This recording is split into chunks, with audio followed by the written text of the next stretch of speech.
The Joint Convention will return to order. The President recognizes Chief Sergeant at Arms John Priebe. Thank you, Mr. President. The Governor of the great state of Michigan, the Honorable Gretchen Whitmer, and the first family await entrance to the Joint Convention. Will the Special Committee please escort the Governor and her family to their seats in the rostrum?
Members of the Joint Convention, the Governor of the great state of Michigan, Gretchen Whitmer.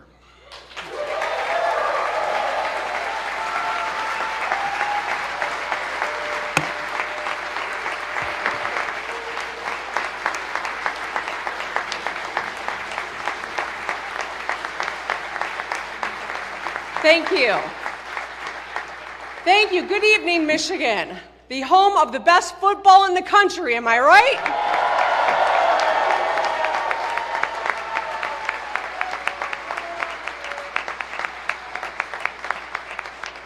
From our national championship Wolverines to our Detroit Lions.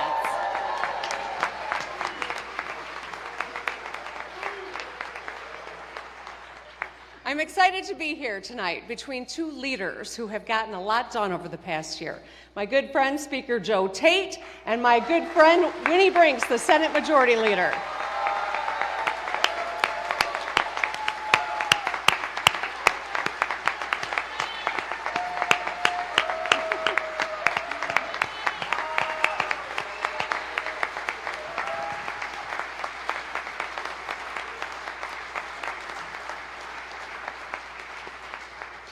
And I want to acknowledge Minority Leaders Matt Hall and Eric Nesbitt. Thank you for your leadership.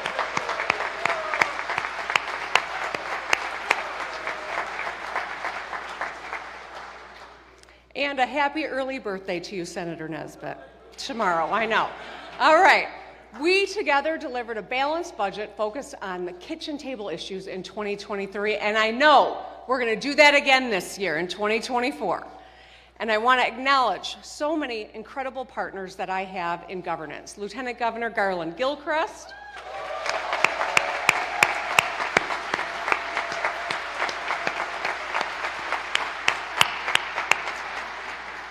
our Attorney General Dana Nessel,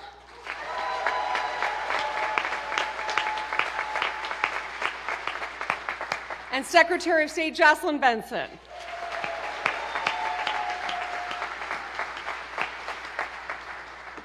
And I always want to make a point of acknowledging two incredible public servants who lead groups of public servants who show up on the front line in the most dire times, Please join me in thanking Major General Paul Rogers and Colonel James Grady from the State Police and National Guard.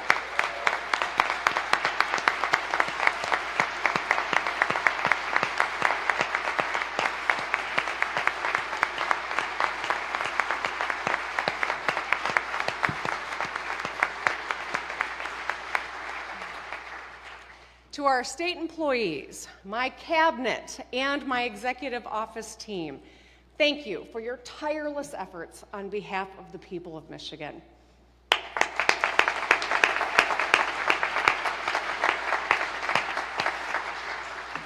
All right, let's get this show on the road.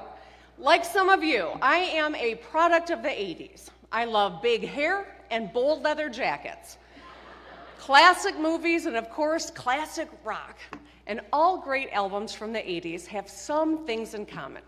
Chart-topping hits that everyone loves, deep cuts for the fans, and a few experimental tracks.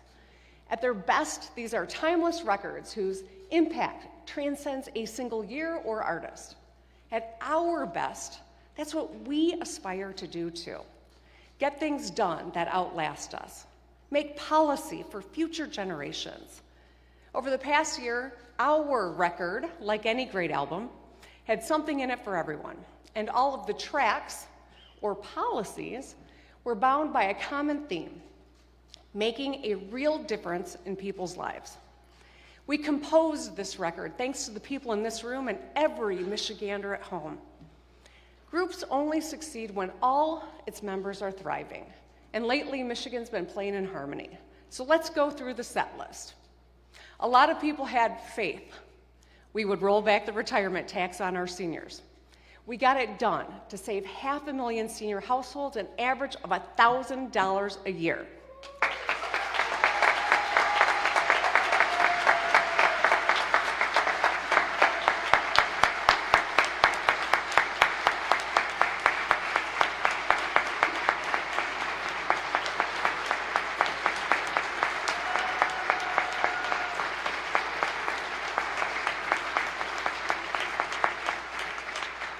We rolled back this tax, and I want to thank Representative Angela Whitmer for her leadership.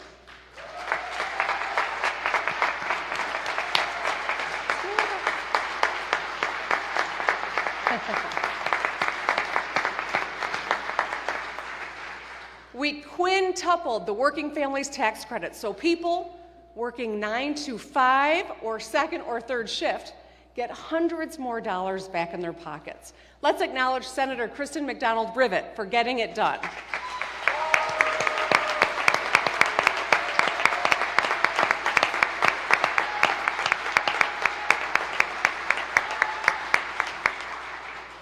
This year, the Senate and the House Democratic legislative majorities delivered $1 billion in tax relief. This year, seniors will keep more of what they earned, and hundreds of thousands of working families will get refund checks, putting money back in their pockets to help with groceries or gas or home repairs. We all know that girls just want to have fun and pay down debt, so we did. Since I took office, we have paid down $18 billion of state debt. We brought our rainy day fund to an all-time high of nearly $2 billion. We've even created a new rainy day fund for our schools and put nearly $500 million into it. We are making great strides, and we won't back down in our fight to protect reproductive freedom.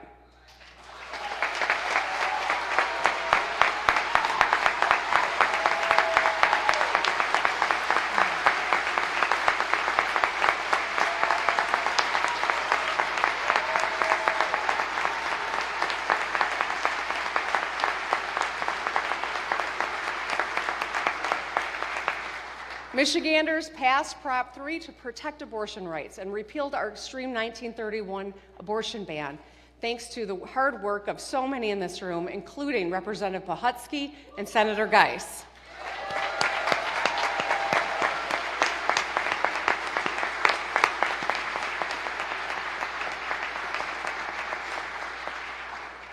And for every sweet child of ours in Michigan, we have made school, lunch, and breakfast free of charge for every Michigan child.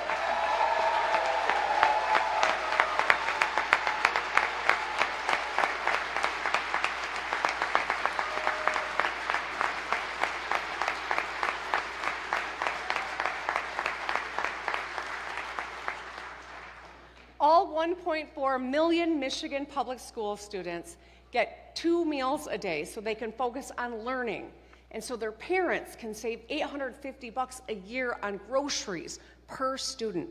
I want to thank Senator Darren Camilleri and Representative Regina Weiss, who led this effort.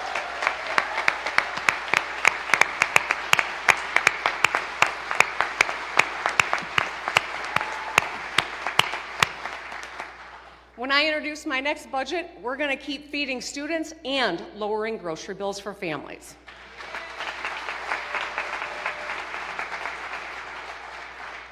We also put cost-saving pieces of the Affordable Care Act into state law. You might be wondering, what's cost got to do with it?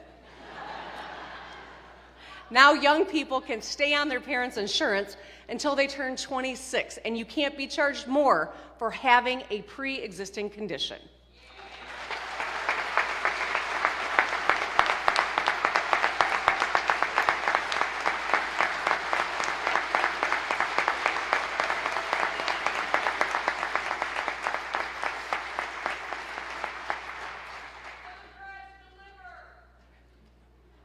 Because no one should be running up that bill to get better when they're sick.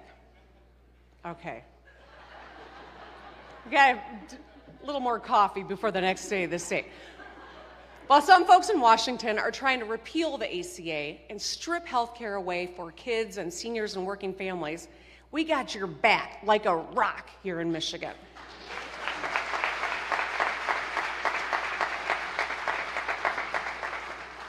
We will protect your care no matter what. I want to thank Representative Matt Kolazar and Senator Kevin Hertel for their work on this issue.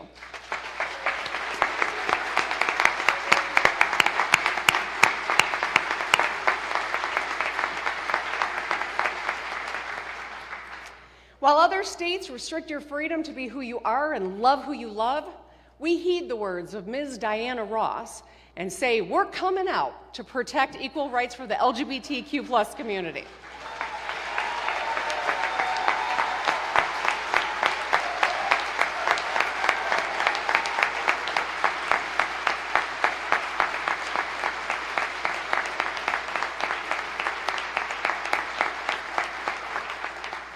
Thank you, Senator Moss, and of course, Representative Hoskin, for your work on this.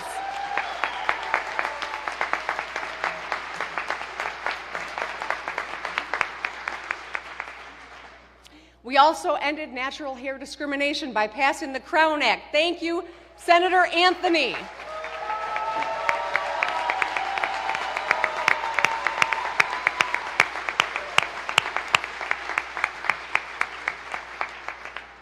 And finally, to protect every breath you take and our Great Lakes, we enacted a historic clean energy package. Together, we will reach 100% clean energy by 2040, lower the cost of household utilities by an average of $145 a year, and create thousands of good-paying jobs backed by the strongest labor standards in the country. We will make more energy here with American workers.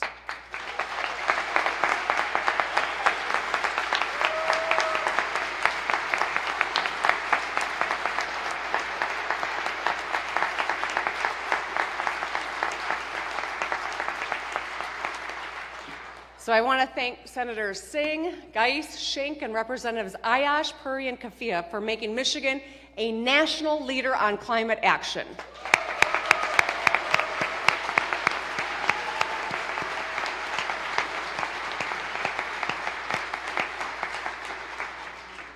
So we have a heck of a record, and we are starting 2024 fired up.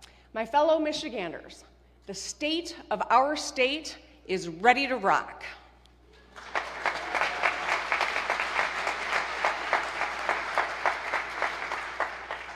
We got into the groove last year, but great bands do not rest on their laurels. They make the next record better than the last one. There's more to do, and nothing is going to stop us now. Let's talk about the challenges Michiganders face today. Top of mind is costs. It is hard to buy a house, afford a car, or save for retirement while keeping up with the bills. People put things off to make ends meet, replacing old tires, fixing busted gutters, buying your child a warmer coat. No matter who you are or where you come from, if you work hard, you should be able to provide for your family and have a fair shot at a better future. We should have the freedom to live the way that you want. That is the American dream. And you should be able to chase that in Michigan. At our best, that's what we are, a home for opportunity for people seeking a good life and a good cost of living. Tonight, that's what I'm going to focus on, how we keep lowering costs, how we improve education to set up our children for success, make more stuff right here in Michigan, and compete with the world. So first, costs. No one likes paying $6 for a box of cereal or more for an oil change than they did last year. But I want to be upfront with you. I cannot solve global inflation alone. No one person can, not even a president. If you meet someone who says they have a secret plan to fix inflation, run the other way. But what we can do is make life more affordable by lowering costs on the biggest items in your monthly budget. When your paycheck hits your bank account, you know your largest and most important expenses are going to be housing and childcare, transportation, education, utilities, and food. From axing the retirement tax and free school meals to the Michigan Achievement Scholarship and Reconnect, which lower the cost of college by thousands, to programs like TriShare that slash the cost of childcare by 66%, we are taking action. Things are headed in the right direction. Inflation is slowing down, unemployment remains low, and take-home pay is up. It is a great time to find a good-paying job, with unions fighting successfully for better pay and benefits. President Biden's policies are bringing jobs and supply chains home to Michigan from around the world. Still, yes.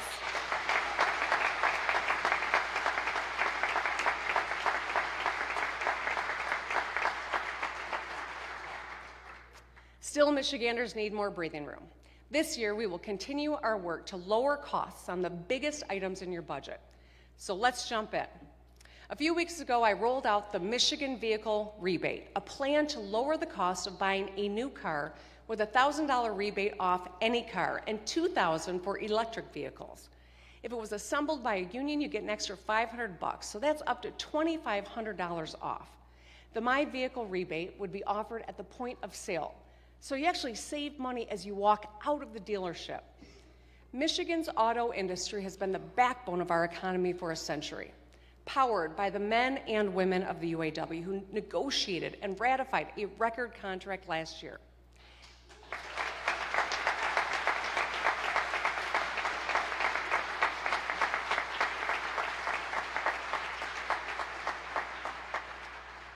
We want our auto workers and our auto industry to thrive right here in Michigan, and I know that unites us.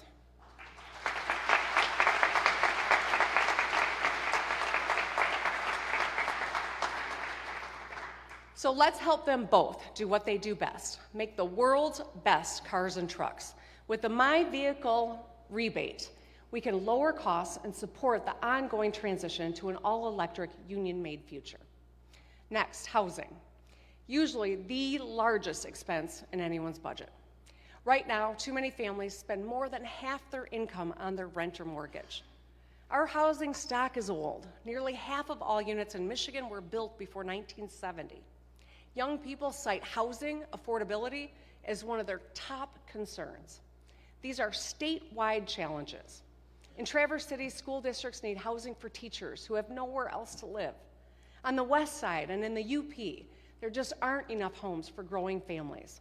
And I know Detroiters see higher rates when they re-sign. In other words, the rent is too damn high and we don't have enough damn housing.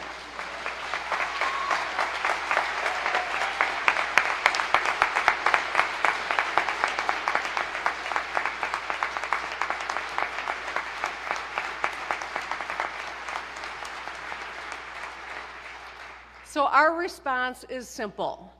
Build, baby, build. Let's go.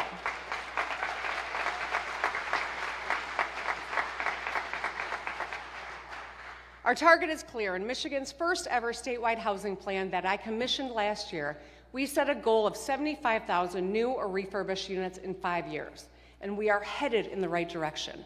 In the 5 years since I took office, we've invested double what we did the previous 8 years to build or rehabilitate 34,000 housing units, supporting 20,000 good-paying construction jobs in the process. Our local partners are getting it done too. From November 2022 to November 2023, our 4 largest counties, Wayne, Oakland, Macomb, and Kent, permitted over 8,000 units. In 2024, let's keep going. 2024, let's build more of every kind of housing, single-family homes, apartments, mixed-use buildings. In 2024, we will make the largest investment to build housing in Michigan history. Let's get it done.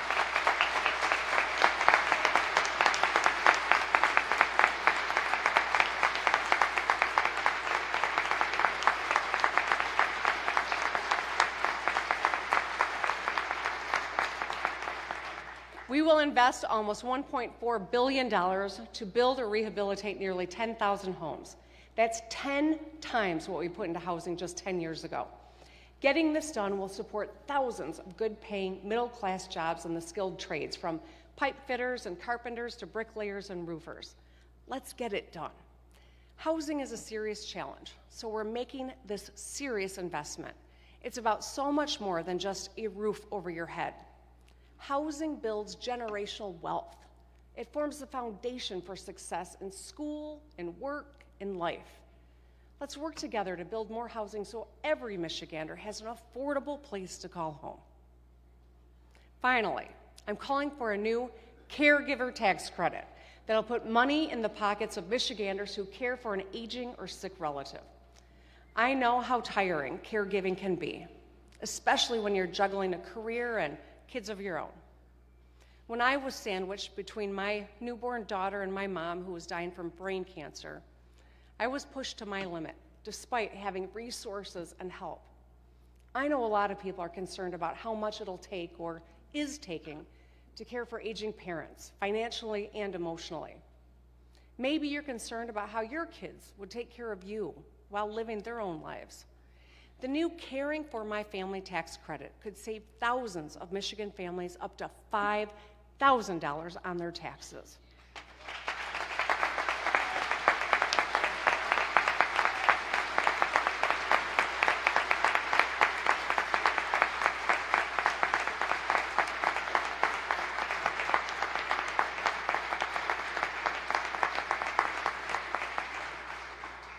By allowing people to write off caregiving expenses, including counseling or transportation, nursing or respite services, we can save them money. We can help more seniors age in place at home in dignity instead of a costly or long-term option. We can support parents of children with long-term care needs by saving them money. We know the burden of caregiving falls disproportionately on women, and especially women of color. While the caregiving work they do is often invisible, it is invaluable.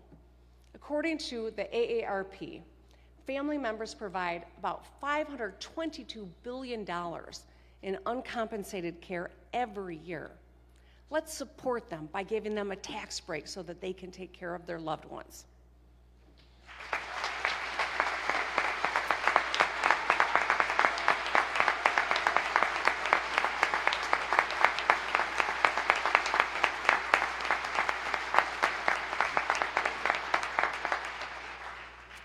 Now let's talk about education. This is a priority all parents share. Whether you're in a small town or a big city, a Republican, Democrat, or independent, getting ahead or just getting by, you want your child to succeed. I'm proud of the record bipartisan investments we've made since I took office. Republicans and Democrats came together to raise per pupil funding by 22% in the last 5 years. That's hundreds more for every child invested directly into your local school district, to lower class sizes and upgrade shop classrooms or computer labs. We also invested in campus safety and mental health and made breakfast and lunch free. When kids are unsafe or struggling or starving, they can't reach their full potential. Every parent knows that the person standing in the front of the classroom matters. In some states, educators are being undermined, micromanaged, and even criminalized just for doing their jobs. In Florida, teachers are disrespected and book bans are rampant. Heck, just 2 weeks ago, a district banned the dictionary. The dictionary. In Texas, nearly 1 in 3 teachers aren't even certified. That's not how you improve education. In Michigan, we're forging a different path. We're sending a message loud and clear. We support our teachers.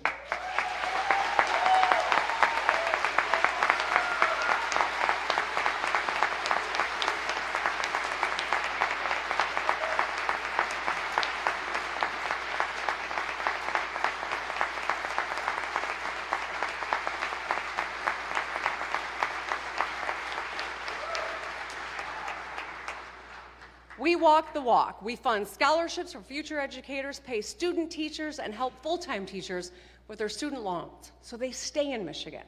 We accept out-of-state certificates, so if you have experience, you can enter the classroom without jumping through bureaucratic hoops.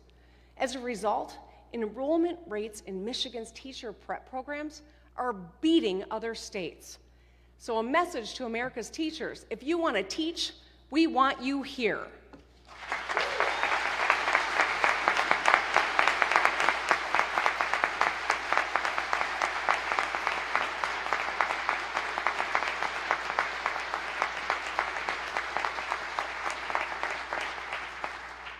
In Michigan, we let teachers do what they do best: teach.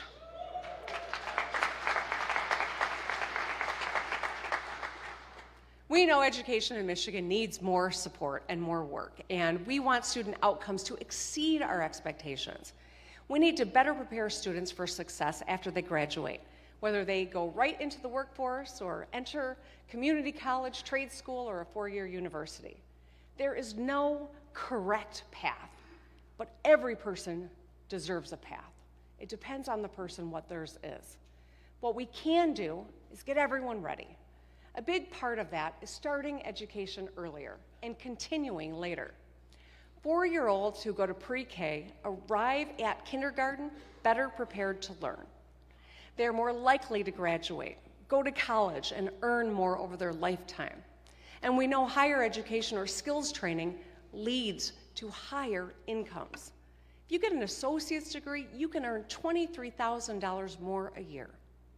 The best paying jobs today and in our future economy require some education after high school.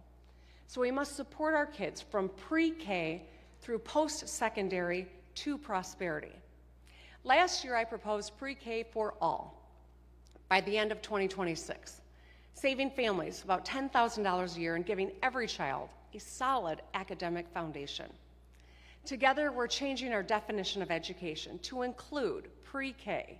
And last year, we expanded pre-K to 5,600 more students.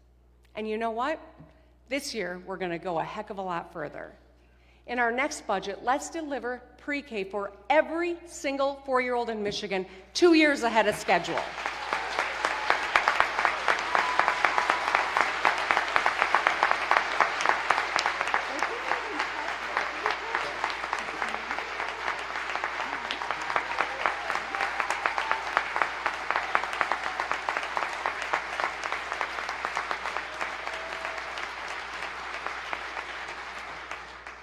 When we get this done, no matter who you are or where you come from or how much you make, your child can enroll in pre-K and be set up for success. So let this be a message to parents in other states. Come to Michigan. We got your back every step of the way, and we'll save you $10 grand on your children's education.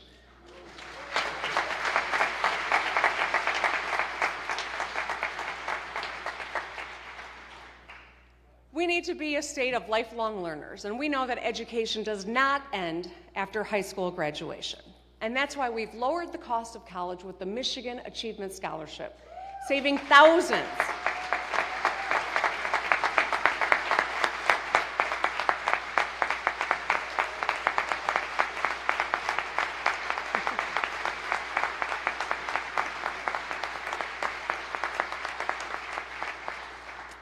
We made community college and job training for medical techs and electricians tuition-free for anyone 21 and older with the Michigan Reconnect, and today I propose we go further. In our next budget, let's make the first 2 years of community college in Michigan tuition-free for every high school graduate.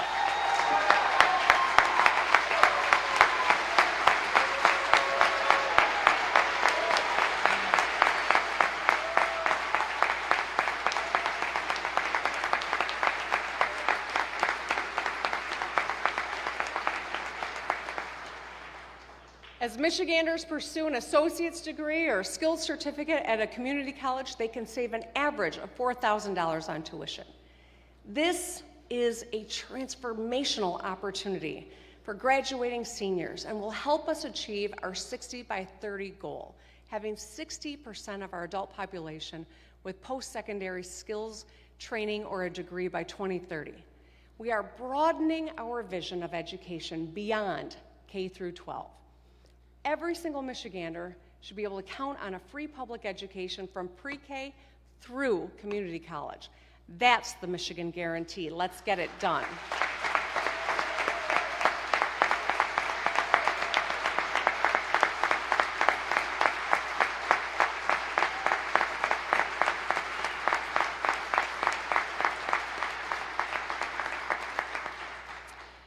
Finally, let's talk about making it in Michigan.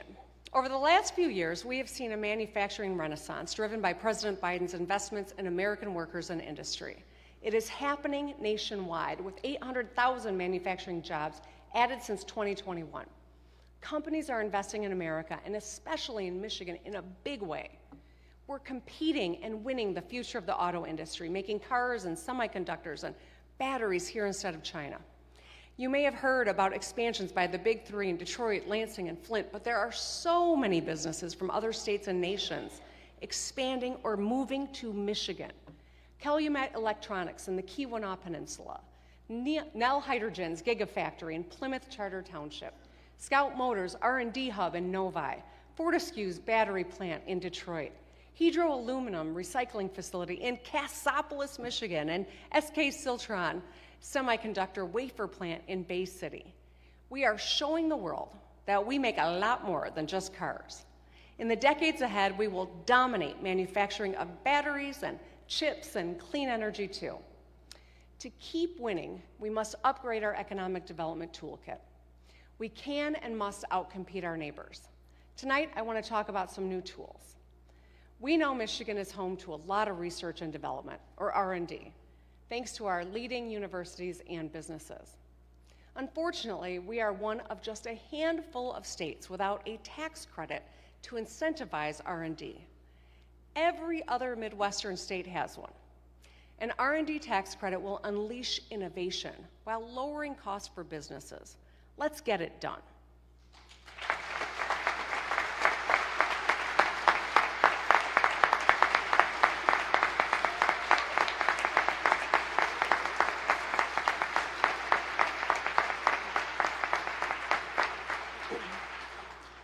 Our current toolkit limits our ability to attract small and second-stage businesses. So let's start the Hire Michigan Fund to lower overall payroll taxes for these firms. The value here is simple. The more you hire in Michigan, the more you should save in Michigan. We had a similar bipartisan program years ago that worked well. Let's bring it back because, well, everyone loves a throwback, right? We also, thank you. We also need to uplift regions that have too often been left out or left behind. Renaissance zones are strategically selected areas that with lower taxes for businesses and entrepreneurs so we can drive investment and create local jobs. We already have several of these statewide, but there are strict categories that define them and eligible projects within them are so tightly defined. Let's simplify these into a single flexible category to incentivize growth in Michigan. And finally, let's establish an innovation fund to invest in high growth startups that will create the future right here in Michigan. Right now, we have no state level mechanism to attract and retain promising young companies.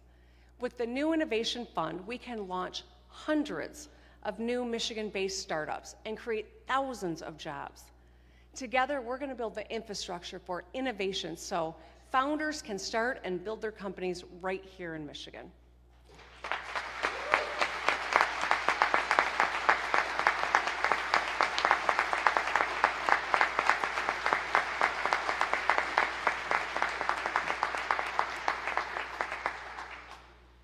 As we win all these projects, our infrastructure's got to keep up.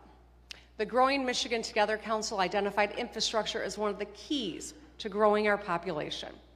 That's why we are fixing the damn roads and bridges and pipes and everything in between. Since I took office, we have fixed 20,000 lane miles of road and 1,400 bridges, supporting 118,000 good-paying jobs. I know you saw it last year. Our state flower, the orange beryl, was in full bloom.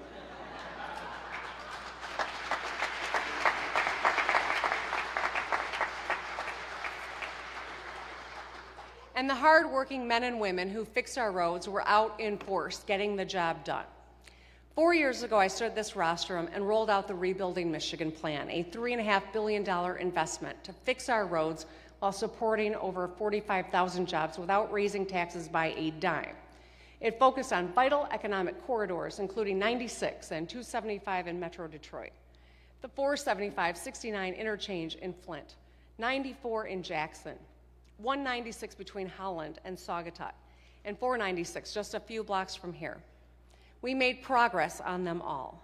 Tonight, I'm calling on the Michigan Department of Transportation to authorize the final $700 million of the Rebuilding Michigan Plan.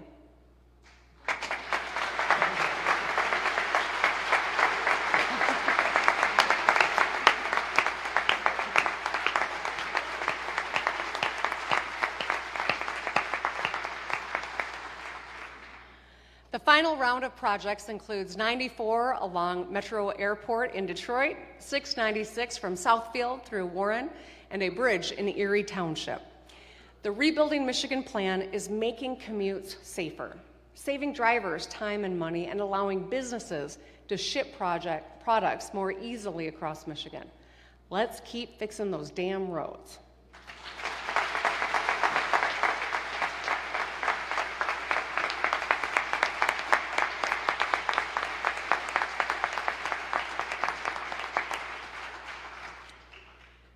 Every Michigander deserves a classic Michigan story. You work hard, follow your dreams, and build a great life. When you get knocked down, you get up again. You keep fighting. That's what makes us special. Heck, just look at our Lions. Yeah.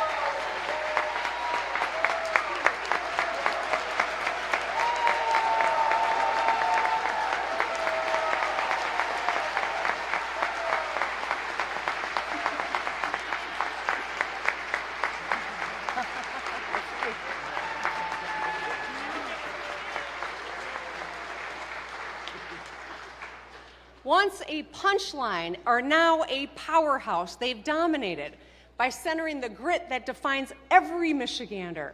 On the way up, they turned naysayers and cynics into dreamers. And I don't know if you recall, but our Wolverines are national champions, right?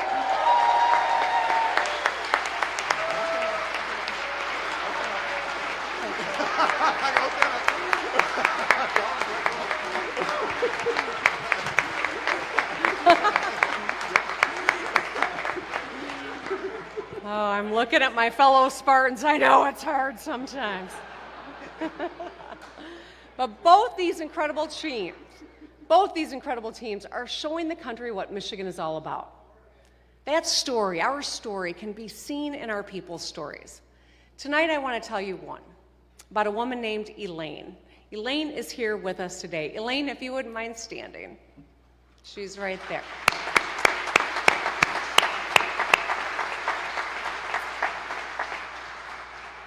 Elaine was born in Saginaw in the wake of World War II. She was one of 7 kids and grew up poor. After graduating from Saginaw High School, she worked odd jobs and got married and moved to Chicago. After her divorce, she came home to Michigan with her sons. She struggled as a single mom. One day over dinner in the parking lot of a fast food joint, She made her sons a promise. One day, she said, they would be able to eat at the Olive Garden across the street, a sit-down restaurant with metal forks and waiters who refill your glass without you even asking.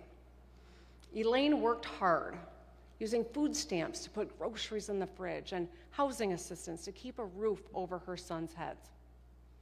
She was a secretary for years, but wanted to chase her dream and get a job that gave her a sense of purpose. She never thought she could do it. Well, Elaine, I'm glad you proved yourself wrong. She went back to Wayne State with a Pell Grant and earned 2 degrees.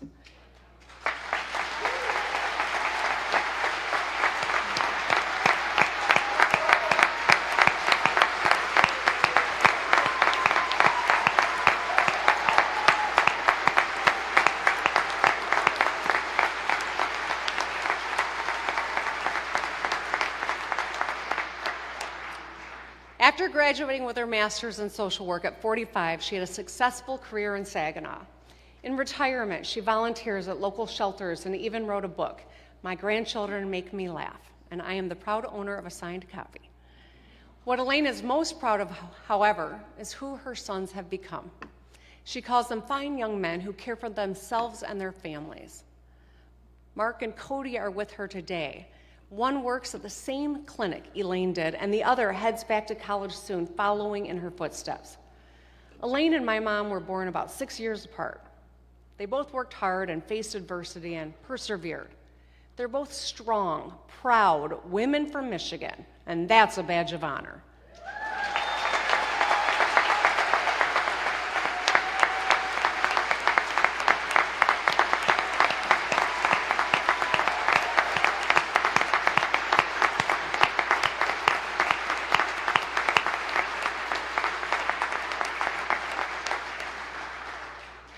Elaine's story is Michigan's story. She had simple dreams for her kids. She wanted them to get a great education and eat at a restaurant occasionally. She wanted them to have hope and be good people. Tonight's proposals that we are focused on are so that we can make more stories like Elaine's possible here in Michigan.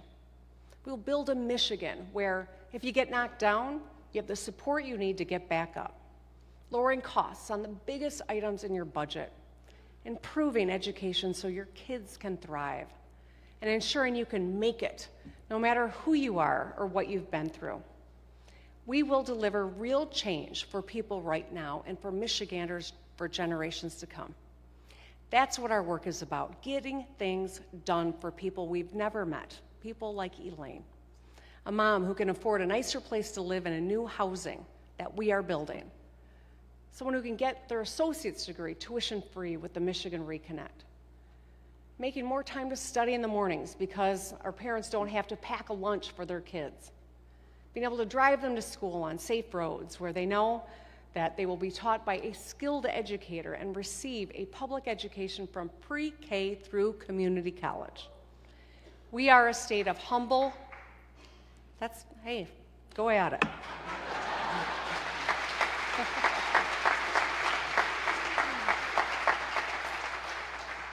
We are a state of humble, hardworking people with big dreams for our children. This year, let's keep rocking so everyone can have their own classic Michigan story. I thank you all for your time tonight. I thank you for the hard work that you do every single day. I encourage you to drive safe, root for the Lions, and have a good night. Let's go.